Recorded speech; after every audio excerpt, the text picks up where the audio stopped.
வணக்கம். பொதுவாக ஒரு பழமொழி சொல்லுவாங்க, உள்ளூர்காரனுக்கு பேய் பயம்னா வெளியூர்காரனுக்கு நாய் பயம் அப்படின்னு. அதுக்கான காரணம் என்னன்னா, உள்ளூர்காரன் ஏன் பேய் பயம் அப்படின்னா, அவர் சும்மா அந்த பேசியிருப்பாங்கல்ல, இவங்க அங்கங்கே செத்துட்டாங்க, இவங்க இது பண்ணிட்டாங்க, அவங்க மரத்தில் தொங்கிட்டாங்க, இது மாதிரியான செய்தியை கேட்டு அந்த பக்கம் போக மாட்டாங்க. ஒரு நைட்டில் நடு இரவில் அங்கே பேய் இருக்கும் அப்படின்னு. அதனால தான் உள்ளூர்காரங்களுக்கு அது பேய் பயம். இங்கெங்கெல்லாம் இதுவாக இருக்கும்பா, பேய் வீடுன்னு ஒரு வீடு இருக்கும், இந்த தெரு வழியாக போகாதீங்க, இந்த கம்மாக்கார வழியா போவாதீங்க, இப்படியா இருக்கும். வெளியூர்காரனுக்கு அதெல்லாம் தெரியாது. வெளியூர்காரனுக்கு என்னன்னா நாய் பயம் தான் பெரிய பயமா இருக்கும். இப்போ செல்போன்லாம் இல்லாத காலகட்டங்களில் மிட் நைட்லாம் சில ஊர்களில் இறங்கி நாய்க்கு பயந்துட்டுலாம் ஒதுங்கி இருந்தவங்கலாம் உண்டு. நல்லா தூங்கிட்டு இருப்பாங்க. அந்த நேரம் நாய் குலைக்கிறது சில பேர் கேட்காது, நாய்கை கடிச்சிட போதுன்ட்டு எங்கேயாவது ஒரு மூலையில் உட்காந்துட்டு இருப்பாங்க. பெரும்பாலும் இல்லைன்னா தடிக்கடி எடுத்துன்னு போவாங்க. அவங்கள ஊர்க்காரங்களே சொல்லுவாங்க, கல்லு எடுத்துன்னு வாங்க, தடிக்கடி எடுத்துன்னு வாங்க நாயை விரட்டுறதுக்குன்னு. இதுதான் சொல்லியிருந்தாங்க. உள்ளூர்காரனுக்கு பேய் பயம், வெளியூர்காரனுக்கு நாய் பயம்னு. இப்போ என்னன்னா உள்ளூர்காரனுக்கே நாய் பயம் ஆகிப்போச்சு. அந்த அளவுக்கு நிலைமை மோசமாக ஆகிப்போச்சு. அப்பெல்லாம் பார்த்தீங்கன்னா தெருவுக்கு ஒரு நாய் இருக்கும். அந்த தெருவுக்கு ஒரு நாய் ஒரு 3வது தெருவில் இருக்கிறவங்க கூட பழக்கப்பட்ட ஆளாக தெரியும். அதுக்கு பெரும்பாலும் என்னன்னா குலைக்குங்க, கடிக்காது, குலைக்காது. இப்போ என்னடானா தெருவுக்கு 20-30 நாய்ங்க இருக்குது, குலைக்குதுங்க, துரத்துதுங்க, பச்சிளம் குழந்தைங்க, சின்ன குழந்தைங்க, எதையுமே விட்டு வைக்க மாட்டேங்குதுங்க. இது ரொம்ப நம்ம பார்க்குறோம், இந்த காணொலியில் பார்க்குறோம், செய்தித்தாள்களை பார்க்குறோம். ரொம்ப பயங்கரமான மன வருத்தமான ஒரு விஷயமாக இருக்கிறது. இது பெருத்துக்கிட்டே போகுது. இப்போ நாங்களாம் சின்ன பசங்களாக இருக்கும்போது நகராட்சி வண்டி வரும், பேரூராட்சி நகராட்சி வண்டி வருஷத்துக்கு ஒரு 2 தடவை நாய்கள்லாம் கூட்டும் போய் காலி பண்ணிட்டு இது பண்ண. என்னன்னா இந்த பெருக்கம் அதிகமாகிடும்.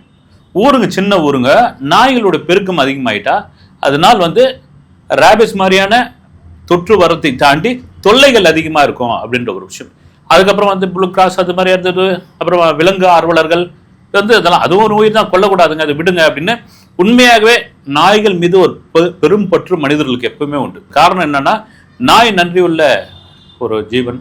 அதை தாண்டி மனிதர்கள் கூட இயல்பா பழகக்கூடிய ஒரு விஷயம் நாய்க்கு மட்டும்தாங்க. நீங்க நாய் தான் பலரை காப்பாற்றி இருக்குது, பல சூழ்நிலைகளை உணர்த்தி இருக்கிறது. ஒரு பூகம்பம் வருது, ஒரு ஆழிப்பேரலை வரப்போகிறது, ஒரு இயற்கை சீட்டம் வரப்போகுதுன்னா முதல்ல நாய்க்கு தான் தெரியும். விலங்குகளுக்கு தெரியும், நாய்க்கு தெரியும். நாய் கத்தம் இது பண்ணும். அதை நம்ம பெரியவங்களாம் சொல்லுவாங்க, படுத்துட்டு இருக்கும்பொழுது இந்த நாய் ஓன்னு கத்தும் போது போய் அதை விரட்டி விட்டு வாங்க பாடுவாங்க, ஏதோ ஒரு அபசகுணம் அப்படின்னு. அது ஒரு சமிஞ்சை தான். அது ஒரு சமிஞ்சை தான். மனிதர்கள் கூட ஒன்றி இருந்த ஒரு விலங்கு அதுதான். பெட் அனிமல்ல ரொம்ப நீங்கள் பூனையை பார்த்தீங்கன்னா என்னதான் பூனை வளர்த்தாலும் டக்குன்னு நீங்கள் பார்த்துக்கிட்டு இருக்கும்போதே உள்ளே போய் எடுத்து சாப்பிட்றோம். அதனால தான் திருட்டு போடணும்னு வச்சான். நாய் மட்டும் இல்லைன்னா எஜமானுடைய உத்தரவை மீறி அது தொடாதுங்க. பட்னியாக கூட கிடக்கும்.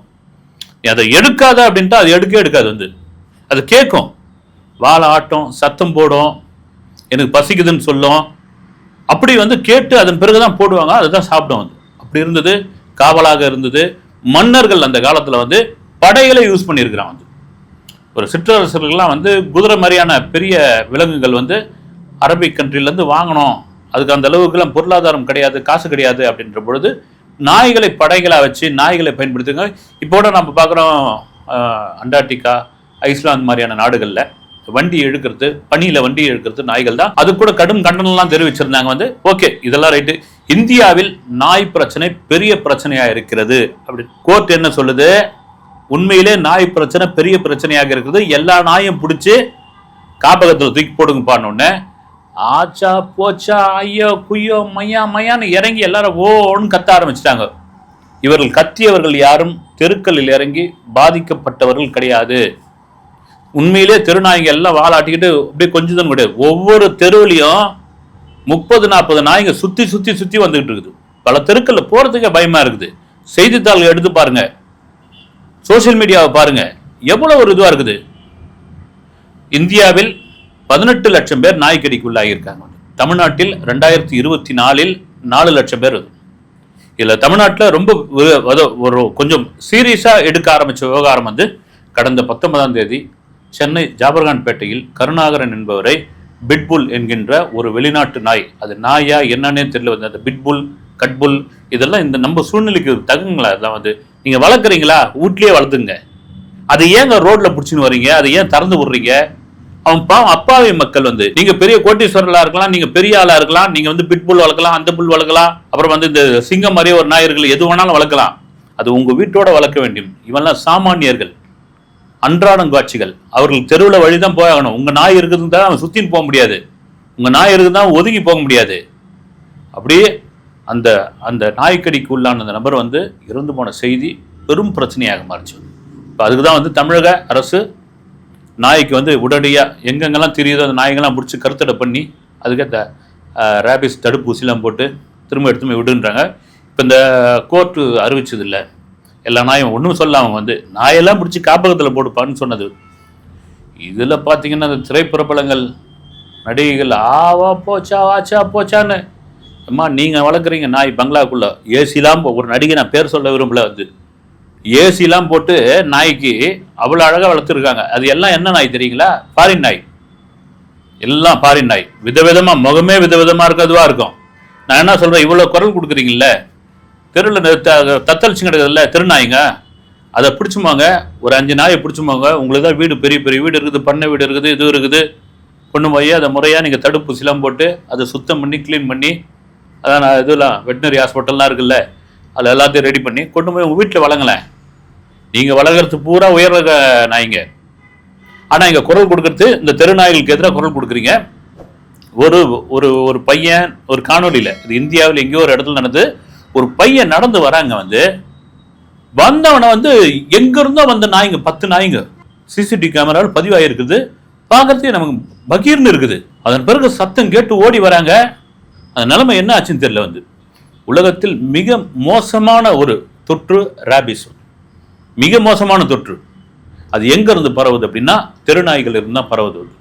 அது காரணம் என்னன்னா முறையாக பராமரிப்பதில்லை, கண்டதை சாப்பிடுது, அது பாட்டுன்னு திரியுது. ஒரு கட்டத்துக்கு அப்புறம் அதுக்கே வெறியேறுது, வெறியேறி எவனை என்ன பண்ணலான்னு பார்க்குது, நாயை கடிக்குது. அதுதான் ரொம்ப மோசமான விஷயம்.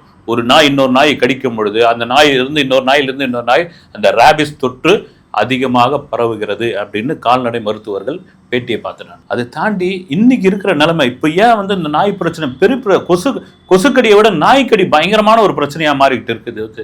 இது மனிதர்கள் உயிர் என்ன வந்து, நீங்க நாயை யாருமே தயவுசெய்து கொல்ல சொல்லிங்க, வந்து கொல்ல சொல்லவில்லை. இப்போ கோர்ட்டே வந்து என்ன இருக்கு, வந்து அவங்க மாற்றி நீங்க கொண்டு போங்க, நாயை பிடிச்சுமாங்க, ரேபிஸ் உள்ள நாய்களை காப்பகத்தில் இது பண்ணுங்க, மற்ற நாய்களுக்கு கருத்தடை செய்து முறையா தடுப்பூசி போட்டு எந்தெந்த இடத்துல பிடிச்சுன்னு வந்து அங்கே விடுங்கன்றாங்க. இதுக்கு ஒரே ஒரு தீர்வு என்னன்னா, ஒரு சமூக ஆர்வலர் எழுதியிருக்க கட்டுரை என்னன்னா, எக்கச்சக்கமாக பெருத்து போன நாய்கள் தான் அப்படின்னு. இவங்க ஆளுக்கு எடுத்துட்டாங்க. நீங்க அதாவது மனுஷனுக்கு உதவி பண்றீங்க, நாய்க்கு உதவி பண்றீங்க, வாயில்லா ஜீவன் சொல்றீங்க, அப்புறமா வந்து அதாவது வந்து நம்பிக்கையின் பேர்ல வந்து ஒரு கடவுளா கூட வணங்குறீங்க, எல்லாம் ரைட்டு. ஆனா சமீப காலமா பாத்தீங்கன்னா இந்த நாய்க்கு தெருநாய்களுக்கு உணவளிக்கிற ஒரு விஷயம் இருக்குல்ல, கண்ணாமண்ணான்னு வந்துருச்சுங்க. வந்து இன்னொன்று என்னன்னா, சில பேர் இந்த பலன்லாம் சொல்லிலாம் அனுப்புறாங்க, ஜோசிலாம். நீங்க போய் ஒரு 10 தெருநாய்க்கு 20 பாக்கெட் பிஸ்கெட் வாங்கி போடுங்க, உங்களுக்கு சூப்பராக எல்லாம் நடந்துடும் அப்படின்னு என்ன பண்ணுறான். 20 பாக்கெட் பிஸ்கெட்டை வாங்கிக்கின்னு எங்கெங்கெல்லாம் தெருநாய் இருக்குதோ அந்த நாய்க்கு கண்ட மேனிக்கு அதை வீசுறான்.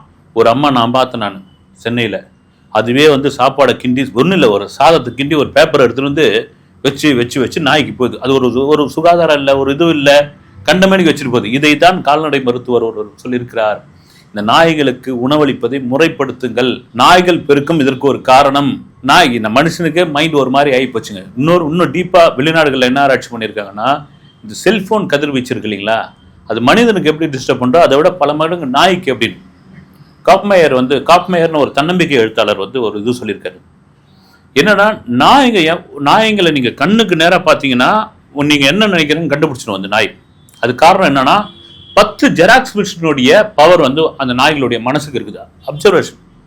ஒரு மனிதன் எதை பார்க்குறான், என்ன நினைக்கிறான், நம்மளை நாய் பயந்தா இதுவாயிடும். அவன் வந்து இது பண்ண வந்தவனா, திருட வந்தவனா, அவன் வந்து தப்பான எண்ணத்தில் வந்தவனா, இல்லை தெருவுக்கு புதுசாக வந்தவனா, பெரும்பாலும் நாய்க்கு பார்த்தா நமக்கு பயந்தான் வரும். ஆனால் தான் பயந்த உடனே இந்த நாய் என்ன பண்ணும், குறைக்க ஆரம்பிக்கும், கடிக்க வரும். அதுதான் அந்த காலத்தில் பெரியவங்கலாம் சொல்லுவாங்க, நாயை துரத்துச்சுன்னா ஓடாதீங்கன்னு. ஓடாமல் எப்படி இருக்க முடியும்? அப்போ வந்து நாய் அதட்டினா ஓடிடும் அந்த காலத்தில். நான் சொல்கிறேன்னு உண்மையாகவே இப்போ பார்க்க அந்த கேமராவுக்குள்ள பார்க்கும்போது, சிசிடிவி கேமராவில் பார்க்கும்போது, இப்போலாம் நின்னா கண்டமேனிக்கு வந்து கடிக்குது கொடுக்குது. சின்ன சின்ன குழந்தைங்க, பசங்க, பள்ளியிடம் போகிற பசங்க, தாய்மாருங்க, வயதானவங்க, என்ன ஒரு கொடுமையான ஒரு விஷயம் வந்து. இதுக்கு என்னடானா எடுத்துக்கிட்டு ஆச்சா போச்சா இதுவா அதுவா ஏங்க உங்களுக்கு இரக்கம் இருக்க வேண்டியதாங்க. வந்து நான் தப்பு சொல்ல, நாயை வந்து பிடிக்காதீங்க, நாய்க்கு ஊசி போடாதீங்க, நாயை காப்பகத்தில் அடைக்காதீங்க, தெரு நாய் இது பண்ணாதீங்க, இதெல்லாம் பார்த்தீங்கன்னா பெரும்பாலும் குரல் கொடுக்குறவங்க யாருன்னா நடிகைகள் தான்.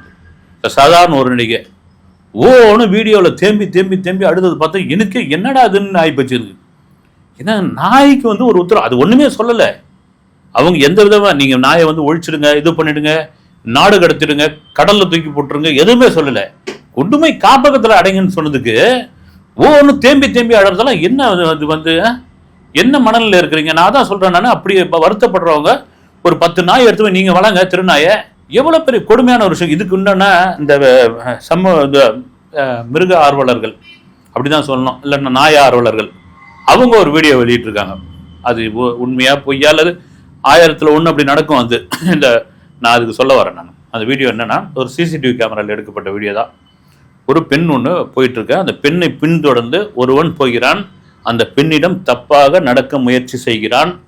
ஒரு தெருவில் படுத்துக்கிற நாய் இதை கண்டுபிடிச்சிருது.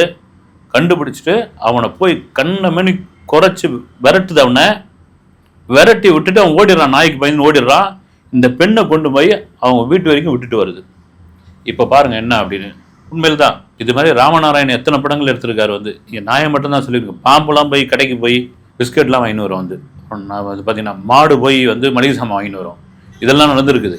இங்கே ஒரு விஷயம், அதே சமயத்தில் ஆயிரக்கணக்கான வீடியோக்கள், ஆயிரக்கணக்கான சம்பவங்கள். சென்னை ஜாபர்கான்பேட்டையில் நடந்த அந்த சம்பவம் இதெல்லாம் பார்த்தீங்கன்னா பிட்புல் நாய் நாட்டு நாயாக இருக்கிற வரைக்கும் உண்மையிலே நல்லா இருந்ததுங்க. எப்போல்லாம் அந்த வெளிநாட்டு நாய்கள், கிராஸ் நாய்கள் இதெல்லாம் வாங்க ஆரம்பித்தாங்களோ, நீங்கள் பழமே ஒரு பழமோ ஒரு காய்கறியை பாருங்களேன். வந்து இங்கே மாற்று இதுவா அதில் ஒரு கிராஸில் விளைய வச்சது அப்படின்னா அதில் விதை இருக்காது. அது மனிதனுக்கு எதிரான ஒரு விஷயமா இருக்கும். அதில் சத்து இருக்காது, அதில் ருசி நல்லா இருக்கும். பார்த்தீங்கன்னா சமீபமாக பார்த்தீங்கன்னா நம்ம நாட்டு கொய்யாவே எங்கேயும் பார்க்க முடியல. இந்த பெரிய கொய்யாப்பழம் இருக்குது. வந்து அது உலகத்திலே நான் எங்கேயும் இந்த பெரிய கொய்யாப்பழம் பார்க்கல. கேட்டால் சார் தாய்லாந்துலேருந்து வருதுன்றான். தாய்லாந்துலேருந்து கொய்யாப்பழம் வந்து நம்ம ஊர்லேருந்து வந்தாலே 2 நாளைக்கு மேலே தாங்காது, அப்படியே கருப்படிச்சிடும். தாய்லாந்து எங்கே இருக்குது, தாய்லாந்துலேருந்து எந்த வழியாக வருதுன்னு தெரியல. அவ்வளோ நாளே அது ஃப்ரெஷ்ஷாக இருக்குது. வந்து அதை தாய்லாந்து கொய்யான்றான். அதே போல தான் இந்த மிருகங்களுக்கும் நாய்களுக்கும் கலப்பினம் அப்படின்ற ஒரு விஷயத்தை கொண்டு வந்து அது ஃபாரின்ல ஓகே, எங்கள் பனிப்பிரதேசத்தில் இருக்க வேண்டிய ஒரு நாயை இங்கே கொண்டு வந்து நீங்கள் வளர்த்தீங்கன்னா என்ன ஆகும்? வந்து இங்கே என்ன வருஷத்தில் 11.5 மாதம் இங்கே வெயில் தான். வந்து 11.5 மாதம் வெயிலில் நம்ம இது பண்ணுறோம். அது பனியிலேயே வளர்ந்த நாய் இங்கே கொண்டு வந்து அது முறையாக சாப்பாடு போடாமல் அதை சங்கிலி அவுத்து விட்டு ரோட்டில் நின்று டைகர் டாமி அப்படின்னு அது பார்த்துருந்தா அது என்ன பண்ணும்? போய் வெறுப்புல தெருவில் போகிறவனை தான் கடிக்க. வந்து இப்போ என்னன்னா வளர்க்குறவனும் கடிக்க ஆரம்பிச்சிச்சு. வந்து இவ்வளோ கொடுமையான விஷயங்கள் நடக்கும் பொழுது தயவு செய்து நாய்களை எதுவும் செய்ய சொல்லவே இல்லை. இன்னும் நிலைமை மோசமாக போச்சுன்னு வச்சுங்க. கென்யாவில் நடந்த மாதிரி தான் இங்கே. அதுதாங்க அரசாங்கம் வந்து கென்யாவில் என்ன ஆகி போச்சுன்னா, நான் கூட ஒரு காணொலி இருக்குது, நம்ம வீடியோலே போய் பாருங்க. வந்து காக்காங்களை வந்து விடாதீங்கன்ட்டான். அதுவும் இந்திய காக்காங்களே விடாதீங்க. அவன் பாருங்க எப்படியே இருப்பான். காக்காவிலே பிரிக்கிறான். இது இந்தியா காக்கா, இது அமெரிக்கா காக்கா, இது இங்கிலாந்து காக்கான்னு. இந்திய காக்காவை விடாதீங்க. ஒரு காக்காவை சுட்டிங்கன்னா இவ்வளோ காசுன்னு சுட்டு வேட்டையாடின. காரணம் என்னன்னா காக்காய்களால் எங்கள் நாட்டு மக்களுக்கு பெரும் தொல்லை. எதுவும் வந்து ஒரு பொருளை காயப்பட முடியல, ஒரு பொருளை விற்க முடியல, தலையில வந்து கொட்டுது, அங்கங்க வந்து எச்சம் கழிக்குது, பெரும் இதுவா இருக்கு, தொல்லையா இருக்கு. அதிகப்படியா இனப்பெருக்கம் வந்துருச்சு, காக்கா அவங்க பெருக்கம் அதிகமாயிடுச்சுன்னு காக்காவை கொண்டு இது பண்ணிட்டான். அதுக்கு அந்த அரசாங்கம் வந்து ஒரு சில லட்சங்களை வந்து ஒதுக்கி இருக்கிறான். அது மக்கள் அவ்வளவு பெரிய ஆதரவு கொடுத்துருக்கான். ஒரு எச்சம் போது ஒரு பண்டத்தை எடுத்தும் போது காது கிட்ட வந்து கத்து, தலையை வந்து சும்மா காக்கா தெரியும் இல்லைங்களா, தலையை வந்து அப்படி தொட்டுட்டு போவோம். வந்து நாம தான் அதை இதுவாக பண்றோம். அதுக்கே அந்த நாட்டுக்கு அந்த மக்களுக்கு பெரிய தொந்தரவுன்னு போது இங்க ஒரு நாய், அந்த நாய்களால் ஒரு மனிதனுக்கு உயிருக்கே ஆபத்தான இந்த ரேபிஸ் வந்து சாதாரண விஷயம் கிடையாது. வந்து மருத்துவர்கள் கடும் எச்சரிக்கை சொல்றாங்க. வந்து ரேபிஸ்ல வந்து மனிதனுக்கு கடித்து விட்டால் இமீடியட்டா மருத்துவரை போய் அணுகுங்கன்றாங்க. வந்து அப்பெல்லாம் அந்த காலத்துல வந்து தொப்புல சுத்தி இத்தனை ஊசி போனார். வடிவேல் காமெடியில் கூட வரும் பாருங்க. இந்த வெங்கல் ராவ் எவ்வளோ பெரிய ஊசி வச்சுன்னு குடும்பம் பாவி, இடுப்பு சுற்றி 20 ஊசி, தொப்புல சுற்றி 10 ஊசிலாம் வந்து பழைய மெத்தட் அப்படின்னு. இப்போ நவீனம் ஆகிட்டாலும் தொடர்ந்து 3-4 ஊசி போடணுன்ற மாதிரியான இதெல்லாம் கொண்டு வந்திருக்காங்க. அப்போ நாய் கடிச்சதுன்னா பத்தியெல்லாம் இருப்பாங்க. வந்து கருவாடை எடுக்கக்கூடாது, கத்திரிக்காய் சாப்பிடக்கூடாது, இப்படிலாம் இதுவாக இருந்தது. வந்து அவ்வளோ காலங்கள்லாம் மாறி இன்னைக்கு நாய்க்கடி பெரும் விஷயமாக மாறி இருக்கும் பொழுது தயவு செய்து நாய் ஆர்வலர்களே, விலங்கு அபிமானிகளே, உங்களுக்கு தயவு செய்து நான் கேட்டுக்கிற ஒரே ஒரு இது என்னன்னா, போய் பாருங்க. நீங்கள் நாய் தொல்லை எனக்கு தெரிஞ்ச ஒரு தம்பி அவன் வீடு வந்து சென்னை வேளச்சேரியில் இருக்குது. அவன் வந்து ஒரு பேச்சுலர். அவன் நைட் ஷிஃப்ட் முடிச்சு ஒரு குறிப்பிட்ட தெருவை தாண்டறதுக்கு நடந்து போறவன், கையில ஒரு பேக் எடுத்துக்கின்னு நடந்து போறவனால என்ன பண்ணிட்டான், அந்த நாய் இருக்குது நம்மள வந்து அந்த தெருவில் குறைக்கும்ட்டு அந்த தெருவை தாண்டி போக முடியாது, அவனை ரூமாவே மாற்ற முடியாது. இதுக்காக என்ன பண்ண, ரேபிட்டோ பைக்கு போட்டு அந்த தெருவை தாண்டதுக்கு 35 ரூபா வாங்குறான். டெய்லி 35 ரூபா செலவு பண்ணியிருக்காங்க. வந்து வேதனையா சொல்றான் வந்து, இல்லைன்னா என்ன நாய் கடிச்சிடன்றான். நாய் கடிச்சது உண்மை, இது உண்மை. இப்படி நிலைமை அங்கங்க இப்படி இருக்கும் பொழுது நீங்க ஏசி ரூம்ல உட்காந்துக்கிட்டு கேரவன்ல உட்காந்துக்கிட்டு நீங்க வந்து இப்போ குரல் கொடுத்துக்கிட்டு இருக்கீங்க, கண்ணீர் வடிக்கிறீங்க, ஆச்சா போச்சான்றீங்க. இதெல்லாம் என்னங்க வந்து மனித உயிர் அவ்வளவு துச்சமா? நான் கேட்கறது. அடுத்த வீடியோவில் சந்திக்கிறேன். நன்றி.